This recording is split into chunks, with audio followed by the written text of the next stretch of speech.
पुराने शहर की तंग गलियों में टूटी फूटी छत के नीचे एक लड़का रहता था, आरव। ना कोई माँ, न कोई बाप, बचपन से अनाथ।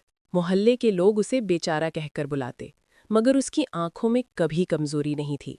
हमेशा मेहनत, हमेशा संघर्ष। सुबह होते ही वो अखबार बांटता, फिर एक छोटी दुकान पर काम करता और शाम को पढ़ाई करता। उसकी एक ही ख्वाहिश थी, माँ बाप नहीं दिए खुदा ने, मगर शायद मुझे एक मुकाम देगा, ताकि दुनिया मुझे सिर्फ तरस खाने लायक न समझे। आरव की आंखों में एक अजीब सी चमक थी। भूख, प्यास, गरीबी सब सह लेता था, मगर इज्जत खोना कभी बर्दाश्त नहीं करता। वक्त गुजरा। पढ़ाई के साथ उसकी मेहनत रंग लाई। उसे शहर की सबसे बड़ी multinational company Khanna group of industries में नौकरी मिल गई। पहले ही दिन जब वो दफ्तर पहुंचा तो वहां उसकी मुलाकात हुई सिया से। सिया, बेहद खूबसूरत, अमीर, शाही अंदाज वाली लड़की। महंगे कपड़े, ऊंची हील्स और चेहरे पर नाक ऊंची रखने वाली अकड़। वो इस कंपनी के मालिक विक्रम खन्ना की बेटी थी। कॉरिडोर में तेजी से चलते हुए सिया का बैग हाथ से गिर पड़ा। आरव ने झुककर बैग उठाया और बढ़ाने लगा, मगर सिया ने झटके से कहा, डोंट टच माई थिंग्स, तुम शायद यहाँ सफाई वाला हो। आरव चौंक गया। उसने बैग वापस रख दिया और मुस्कुराते हुए बोला, मैं यहाँ नया ज्वाइन हुआ हूँ, सफाई वाला नहीं, आपकी ही टीम में काम करूंगा। सिया ने उसे ऊपर से नीचे तक देखा और हंस दी। Really? Our team? Dad must be joking. Aarav ने चुपचाप बैग उसके हाथ में थमाया और धीमी आवाज में बस इतना कहा, जिंदगी में हर मजाक हमेशा हंसाने के लिए नहीं होता, कभी कभी सबक सिखाने के लिए भी होता है। सिया को पहली बार किसी ने इतना सीधा जवाब दिया था। कुछ दिन बीते। सिया हर बार आरव को नीचा दिखाने की कोशिश करती। तुम्हें कुछ आता भी है या सिर्फ किताबों में पढ़ा है? इस प्रोजेक्ट को समझने के लिए क्लास चाहिए तुम्हें। Dad, I don't think he fits in our company. मगर धीरे धीरे वही आरव अपने काम और ईमानदारी से सबका दिल जीतने लगा। मीटिंग्स में उसकी सोच, उसकी प्रेजेंटेशन, उसका कॉन्फिडेंस सबको चौंकाने लगा।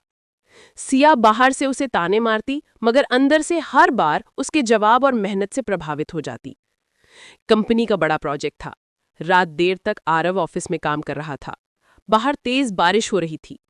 अचानक लाइट चली गई और सिया भी उसी वक्त ऑफिस में थी। अंधेरे में फंसी सिया डरने लगी। आरव ने मोबाइल की टॉर्च चलाई और धीरे से बोला, डरिए मत, अंधेरा हमेशा डराने के लिए नहीं आता, कभी कभी ये बताने आता है कि रोशनी की कीमत क्या होती है। सिया ने पहली बार उसके चेहरे को गौर से देखा, उस ईमानदारी को, उस सादगी को जो उसने पहले कभी नहीं देखी थी। उस पल उसके दिल में एक अजीब सी हलचल हुई। क्या मैं इस लड़के को गलत समझती रही हूं? कुछ ही दिनों में दोनों का रिश्ता बदलने लगा। झगड़ों की जगह छोटी छोटी बातें, ताने की जगह हल्की मुस्कानें, और नजरें मिलने पर दिल की धड़कनें बढ़ने लगीं। मगर किस्मत का खेल अब शुरू होने वाला था। सिया के पिता विक्रम खन्ना को जब ये बात पता चली कि उसकी बेटी किसी गरीब अनाथ लड़के को पसंद करने लगी है, तो उसका गुस्सा 7वें आसमान पर पहुंच गया। उसने साफ कह दिया, आरव, तूने मेरी कंपनी में काम करने की हिम्मत की, ये तेरी औकात से ज्यादा था। अब अगर मेरी बेटी की जिंदगी में कदम रखने की कोशिश की तो मैं तुझे ऐसा बर्बाद करूंगा कि तेरा नाम तक कोई याद नहीं रखेगा। आरव ने सीधा उसकी आंखों में देखा और बस इतना कहा, औकात इंसान की मेहनत से बनती है सर, और जहां तक आपकी बेटी की बात है, मोहब्बत और किस्मत को रोका नहीं जा सकता। विक्रम खन्ना के गुस्से के बाद से आरव की जिंदगी बदल गई। ऑफिस में अचानक उसके प्रोजेक्ट्स रिजेक्ट होने लगे। टीम के लोग उससे दूरी बनाने लगे, क्योंकि सबको डर था कि मालिक का गुस्सा कहीं उन पर न निकल जाए। आरव अकेला पड़ गया। रात को कमरे की टूटी फूटी दीवारों के बीच बैठकर वो सोचता, क्या मोहब्बत वाकई इतनी बड़ी गलती है कि इसके लिए इंसान को सब कुछ खोना पड़े? मगर उसके दिल की गहराइयों से एक आवाज आती, नहीं आरव, हार मानना तेरे लिए नहीं बना। अगर तेरा इरादा साफ है तो किस्मत भी तेरे आगे झुक जाएगी। उधर सिया भी परेशान थी। पिता का गुस्सा वो जानती थी, लेकिन दिल में आरव के लिए जो एहसास थे उन्हें नजरअंदाज नहीं कर पा रही थी। रात को आईने के सामने खड़ी होकर खुद से कहती, सिया, तू पागल हो गई है क्या? पापा सही कहते हैं, आरव तेरे लायक नहीं है। लेकिन अगर वो मेरे लायक नहीं तो क्यों उसकी आंखों में देखकर दिल को सुकून मिलता है? सिया ने कई बार आरव से दूरी बनाने की कोशिश की, मगर हर बार जिंदगी दोनों को टकरा देती। एक शाम कंपनी के कैफे में सिया अकेली बैठी थी। बारिश हो रही थी। वो खिड़की के पास बैठी कॉफी पी रही थी और सोच में डूबी हुई थी। तभी आरव वहां आया। उसने धीरे से पूछा, क्या मैं बैठ सकता हूँ? सिया चौंक कर बोली, तुम्हें डर नहीं लगता? अगर पापा ने देख लिया तो? आरव ने मुस्कुराकर कहा, डर तो मुझे सिर्फ खुदा से लगता है। और जहां तक इंसानों की बात है, अगर दिल साफ हो तो किसी से डरने की जरूरत नहीं होती। सिया की आंखें भर आईं। वो अचानक बोली, आरव, मैं बहुत उलझ गई हूं। एक तरफ पापा है, उनका प्यार, उनकी उम्मीदें, और दूसरी तरफ तुम हो। मैं समझ नहीं पा रही किसको चुनूं। आरव ने उसका हाथ पकड़ते हुए कहा, सिया, मोहब्बत चुनने की चीज नहीं होती। ये तो बस दिल में खुद ब खुद उतर जाती है। अगर तेरे दिल में मेरे लिए मोहब्बत है तो उसे किसी डर के आगे झुकने मत देना। सिया पहली बार रो पड़ी और उसी पल उसने धीरे से कहा, हाँ आरव, मैं तुमसे मोहब्बत करती हूँ। लेकिन किस्मत ने फिर खेल खेला। विक्रम खन्ना को जब ये बात पता चली कि उसकी बेटी ने आरव से अपने दिल का हाल कह दिया है, तो उसका गुस्सा हद से पार हो गया। उसने आरव को ऑफिस से निकाल दिया, उसका नाम ब्लैकलिस्ट करवा दिया ताकि कोई दूसरी कंपनी भी उसे नौकरी न दे। आरव की जिंदगी फिर से अंधेरे में चली गई। एक रात आरव बारिश में भीगता हुआ सड़क पर चल रहा था। उसके पास पैसे नहीं थे, नौकरी नहीं थी, और सब दरवाजे उसके लिए बंद हो चुके थे। उसकी आंखों में आंसू थे, मगर होठों पर हल्की सी मुस्कान। शायद ये खुदा का इम्तिहान है। अगर वो मुझे गिरा सकता है तो मुझे उठाने का रास्ता भी वही देगा। कई हफ्तों तक संघर्ष करने के बाद आरव ने खुद की एक छोटी सी कंपनी शुरू करने का फैसला किया। कुछ दोस्तों से उधार लिया, दिन रात मेहनत की और अपने हुनर से काम शुरू कर दिया। शुरुआत मुश्किल थी, मगर धीरे धीरे लोग उसकी काबिलियत पहचानने लगे। आरव का नाम छोटे स्तर पर ही सही, मगर बिजनेस जगत में गूंजने लगा। उधर सिया अपने पापा और आरव के बीच फंसी थी। पापा का दबाव था कि वो एक अमीर लड़के से शादी कर ले, मगर उसका दिल आरव के बिना खाली लगता था। कई बार उसने चोरी छिपे आरव से मिलने की कोशिश की। दोनों चांदनी रात में गुप्त जगहों पर मिलते, बातें करते, रोते और हौसला देते। सिया कहती, आरव, मैं तुम्हारे बिना नहीं जी सकती। और आरव हमेशा जवाब देता, तुम्हें जीना ही होगा सिया, क्योंकि हमारा सफर अभी खत्म नहीं हुआ। किस्मत हमें फिर मिलाएगी। वक्त गुजरा। आरव की छोटी सी कंपनी धीरे धीरे बड़ी होने लगी। उसकी मेहनत रंग लाई। एक दिन अखबार की हेडलाइन में छपा, यंग बिजनेसमैन आरव मेहरा बना नया स्टार, इंडस्ट्री में खन्ना ग्रुप को दे रहा सीधी टक्कर। ये खबर विक्रम खन्ना तक पहुंची। उसकी आंखों में गुस्से की लपटें थीं। वो लड़का जिसे मैंने सड़क पर फेंक दिया था, आज मेरे बराबर आ खड़ा हुआ है। आरव की कंपनी अब सिर्फ एक नाम नहीं रही थी, बल्कि एक ब्रांड बन चुकी थी। उसके बनाए प्रोजेक्ट्स और आइडियाज मार्केट में धूम मचा रहे थे। लोग अब कहते थे, वो लड़का जिसे कभी सड़क पर फेंक दिया गया था, आज सबसे ऊपर खड़ा है। आरव हर सफलता को खुदा की रहमत मानता था। वो कहता, मुझे अमीरी चाहिए ही नहीं थी, मुझे तो सिर्फ इज्जत चाहिए थी। लेकिन दिल की गहराइयों में एक तड़प अब भी थी, सिया। वो चाहकर भी उसके बिना अधूरा महसूस करता था। उधर सिया की जिंदगी एक कैद खाना बन चुकी थी। विक्रम खन्ना ने उसके ऊपर नजर रखवाई थी। पढ़ाई, दोस्तों से मिलना, सब पर रोक लगा दी थी। सिया अक्सर अपनी डायरी में लिखती, आरव, तुमसे दूर हर दिन मेरे लिए मौत के जैसा है। लेकिन मैं जानती हूँ हमारी मोहब्बत अधूरी नहीं रहेगी। वो छुपकर अखबार पढ़ती, टीवी देखती और हर बार आरव की तस्वीर देखकर मुस्कुरा देती। उसकी आंखों में वही यकीन था कि किस्मत हमें फिर मिलाएगी। एक दिन बिजनेस कॉन्फ्रेंस का आयोजन हुआ। देश की सबसे बड़ी कंपनियों को बुलाया गया था और यहीं पहली बार आरव और विक्रम खन्ना आमने सामने आए, बराबरी के दर्जे पर। स्टेज पर खड़े होकर आरव ने भाषण दिया, सपने वही पूरे होते हैं जिनके पीछे इंसान अपनी पूरी जान लगा दे। गरीब होना गुनाह नहीं है, गुनाह है मेहनत छोड़ देना। संपूर्ण हॉल तालियों से गूंज उठा और उस भीड़ में कहीं छुपी हुई सिया की आंखें चमक रही थी। विक्रम खन्ना का चेहरा गुस्से से लाल हो गया। ये लड़का अब सिर्फ मेरी बेटी ही नहीं, मेरी कंपनी के लिए भी खतरा बन चुका है। कॉन्फ्रेंस के बाद एक सुनसान कॉरिडोर में आरव और सिया आमने सामने आए। दोनों की आंखें नम थीं। सिया ने कांपती हुई आवाज में कहा, आरव, मैं तुम पर गर्व करती हूँ। तुमने सबको साबित कर दिया कि तुम सबसे अलग हो। आरव ने उसका चेहरा अपने हाथों में लिया और धीरे से कहा, ये सब तुम्हारी दुआओं का नतीजा है सिया। अगर तुम ना होती तो शायद मैं कभी खुद पर यकीन ही नहीं करता। दोनों गले लगे। वो लम्हा मानो सारी दुनिया थम गई हो, मगर ये खुशी ज्यादा देर तक नहीं टिक सकी। पीछे से किसी ने तस्वीर खींच ली आरव और सिया के गले मिलने की।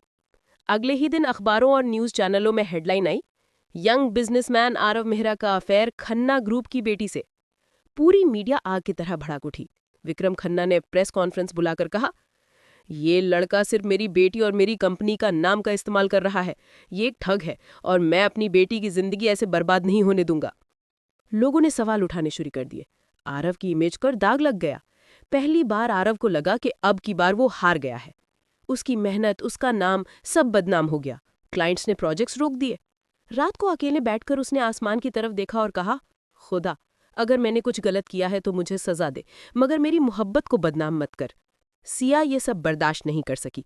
उसने पहली बार अपने पापा से बगावत की। Enough is enough dad. आपने हमेशा मेरी जिंदगी अपने हिसाब से चलाई, मगर अब नहीं। मैं आरव से मोहब्बत करती हूँ और अगर उसे बदनाम करोगे तो ये बेटी आपको छोड़ देगी। ये सुनकर विक्रम खन्ना हक्का बक्का रह गया। उसे पहली बार एहसास हुआ कि उसकी जिद ने उसकी बेटी को उससे दूर कर दिया है।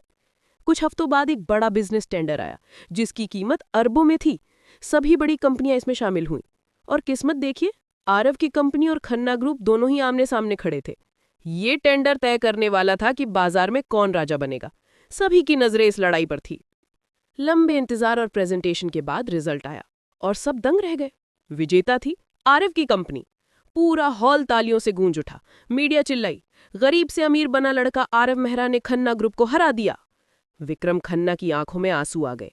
उसने सबके सामने आरव के पास जाकर हाथ जोड़े और कहा, बेटा, मैं गलत था। मोहब्बत से बड़ी कोई ताकत नहीं होती। अगर मेरी बेटी ने तुझे चुना है तो मैं उसे अब रोकूंगा नहीं। सिया दौड़ती हुई आई और सबके सामने आरव के गले लग गई। पूरा हॉल ताली बजा रहा था। आरव ने उसकी आंखों में देखकर कहा, देखा सिया, मैंने कहा था ना, किस्मत हमें कभी जुदा नहीं कर सकती। सिया मुस्कुराई और बोली, हाँ आरव, किस्मत ने हमें इम्तिहान तो दिया, मगर हमारी मोहब्बत ने हर इम्तिहान जीत लिया। कुछ महीनों बाद आरव और सिया की शादी हो गई। सारा शहर इस शादी में शामिल हुआ। आरव ने शादी की रात सिया से कहा, आज मैं अमीर नहीं बल्कि सबसे खुश इंसान हूं, क्योंकि किस्मत ने आखिरकार मेरी मोहब्बत मुझे लौटा दी। सिया ने मुस्कुराकर जवाब दिया, और मैं सबसे खुशनसीब औरत हूं क्योंकि मैंने तुम्हारे जैसे इंसान को पाया। दोनों ने एक दूसरे का हाथ थामा। आसमान में चांद चमक रहा था और किस्मत भी जैसे मुस्कुरा रही थी। आरव और सिया की शादी को कुछ ही हफ्ते हुए थे। शहर की गलियों में आज भी लोग उनकी मोहब्बत की मिसाल देते थे। एक गरीब अनाथ लड़के का सफर जो कभी सड़क पर भटकता था और आज एक कामयाब बिजनेसमैन बना, सबकी जुबान पर यही कहानी थी। शादी के बाद आरव ने एक नया घर खरीदा, छोटा मगर बेहद खूबसूरत। घर में हर कोना सिया ने अपने हाथों से सजाया। आरव उसे देखकर हंसता और कहता, तुम्हें पता है सिया, इस घर की सबसे बड़ी खूबसूरती तुम हो। सिया शर्माकर कहती, और इस घर की सबसे बड़ी ताकत तुम हो आरव। शादी के शुरुआती दिनों में दोनों एक दूसरे में खोए रहते। सुबह आरव सिया के लिए चाय बनाता, सिया उसके लिए लंच पैक करती। रात को दोनों छत पर बैठकर सपनों की बातें करते। सिया अक्सर पूछती, आरव, अगर हमारी मुलाकात कभी ना होती तो? आरव मुस्कुराकर जवाब देता, तो शायद मैं अधूरा रह जाता और किस्मत भी अधूरी रह जाती। उनकी जिंदगी में जैसे हर दिन मोहब्बत की नई कहानी लिखी जा रही थी। लेकिन हर मोहब्बत की कहानी में नए इम्तिहान आते हैं। इसी बीच खन्ना ग्रुप में एक नई मुश्किल खड़ी हो गई।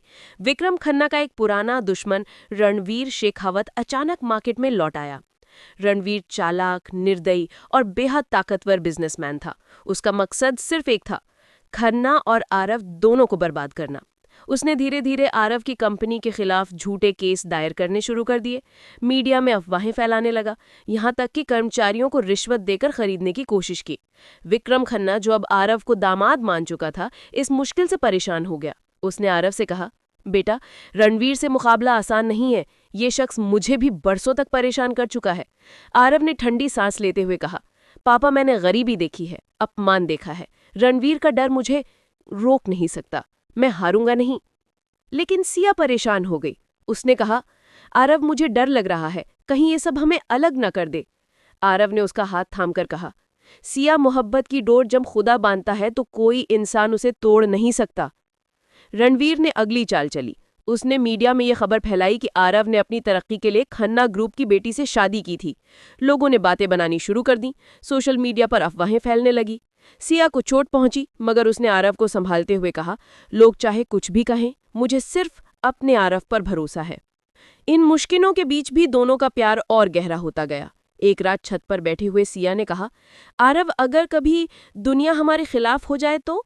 आरव मुस्कुराकर बोला, तो हम दोनों मिलकर पूरी दुनिया के खिलाफ होंगे, और किस्मत फिर भी हमारी होगी। सिया उसकी बाहों में सिमट गई। उस रात चांदनी उनके प्यार की गवाह बनी। इसी बीच रणवीर ने एक बड़ा कदम उठाया। उसने खन्ना ग्रुप की एक बड़ी डील अपने कब्जे में ले ली। कंपनी को भारी घाटा हुआ। मीडिया में खबर चली, खन्ना और आरव की कंपनियां बर्बादी की कगार पर। अब हालात ऐसे हो गए कि विक्रम खन्ना तक ने आरव से कहा, बेटा, शायद ये लड़ाई अब हमारे बस की नहीं है। लेकिन आरव की आंखों में वही पुरानी चमक थी। उसने कहा, पापा, आपने मुझे एक बार दुश्मन समझा था, फिर भी मैंने हार नहीं मानी। आज आप मेरे साथ हैं तो मैं क्यों हार मानूंगा? आरव ने रणवीर को हराने के लिए एक मास्टर प्लान तैयार किया। उसने दिन रात मेहनत की, नई टेक्नोलॉजी और आइडियाज पर काम किया। सिया उसके साथ खड़ी रही, हर पल उसका हौसला बढ़ाती रही। वो कहती, आरव, चाहे कितनी भी आंधियां आए, मैं तुम्हारी ढाल बनूंगी। बोर्डरूम की हवा भारी थी। सामने खड़े थे आरव, आंखों में ज्वाला, और दूसरी तरफ रणवीर मल्होत्रा, शहर के सबसे ताकतवर उद्योगपति, मगर उसी ताकत के नशे में डूबे हुए। रणवीर ने ताना मारते हुए कहा, तेरी औकात बस मेरे ऑफिस की चौखट तक है आरव। तू मेरे खिलाफ जीतने का सपना भी मत देख। आरव ने गहरी सांस ली और दृढ़ स्वर में कहा, औकात इंसान की सोच से बनती है रणवीर सर। आपके पास दौलत है, लेकिन मेरे पास मेहनत और सच्चाई है, और यही मेरी सबसे बड़ी ताकत है। दोनों के बीच एक सीधा टकराव शुरू हो चुका था। एक तरफ अहंकार, दूसरी तरफ आत्मसम्मान। सारी मीटिंग में सिया चुप खड़ी थी, मगर जब रणवीर ने आरव पर घोटाले और चोरी के झूठे आरोप लगाए, तब उसने अपने पिता के सामने खड़े होकर कहा, पापा, अगर आरव दोषी है तो मैं भी दोषी हूं, क्योंकि इस प्रोजेक्ट पर मैंने उसके साथ काम किया है। उसे बचाने के लिए मैं अपनी हिस्सेदारी छोड़ दूंगी। कंपनी का नाम साफ रहे, इसके लिए मैं अपने हिस्से की प्रॉपर्टी दान कर दूंगी। सारा कमरा सन्न रह गया। रणवीर की आंखें फटी रह गई। उसकी बेटी, जो उसकी शान थी, पहली बार उसके खिलाफ खड़ी थी। रणवीर गरजते हुए बोला, सिया, तू मेरी इज्जत मिट्टी में मिला रही है किसी गरीब लड़के के लिए? सिया ने दृढ़ता से कहा, नहीं पापा, मैं सच्चाई के लिए खड़ी हूं, और अगर आपकी इज्जत झूठ पर टिकी है तो ऐसी इज्जत को जलाकर राख कर दूंगी। जैसे ही रणवीर ने आरव को सिक्योरिटी से बाहर निकलवाने का हुक्म दिया, तभी दरवाजा खुला और सरकारी अधिकारी अंदर आ गए। उन्होंने दस्तावेज लहराते हुए कहा, मिस्टर रणवीर मल्होत्रा, आपके खिलाफ करोड़ों के घोटाले का सबूत हमारे पास है। आप गिरफ्तार किए जाते हैं। पूरा कमरा हक्का बक्का रह गया। असल में आरव ने कई हफ्तों तक सबूत इकट्ठा किए थे। वो चुपचाप काम करता रहा, और जब सही समय आया तो सारा सच सामने ला दिया। रणवीर बेबस नजर आया। उसकी आंखों में पहली बार डर था। उसने सिया की तरफ देखा। तूने ही मेरा साथ छोड़ा, इसलिए मैं हार गया। सिया ने आंसुओं के साथ कहा, नहीं पापा, आपने सच का साथ छोड़ा था, और सच को हारते हुए मैंने कभी नहीं देखा। कुछ महीनों बाद कंपनी का नया मालिक बना आरव। वो वही लड़का था जो कभी गरीबी और तानों से जूझता था। अब उसकी मेहनत और ईमानदारी ने उसे ऊंचाइयों पर पहुंचा दिया था। सिया ने उसकी सारी मुश्किलों में उसका साथ दिया। दोनों का रिश्ता अब और मजबूत हो चुका था। कंपनी के दरवाजे पर खड़े होकर आरव ने सिया का हाथ थामा और मुस्कुराकर कहा, किस्मत ने हमें गिराने की पूरी कोशिश की, लेकिन जीत हमेशा उसी की होती है जो हार मानता नहीं। सिया ने आंखों में चमक के साथ कहा, आज साबित हो गया कि किस्मत से बड़ा इंसान का इरादा होता है। प्लीज लाइक एंड कमेंट जरूर करें। मैं सारे कमेंट्स पढ़ती हूँ और कोशिश करती हूँ कि स्टोरी जल्दी अपडेट करूँ।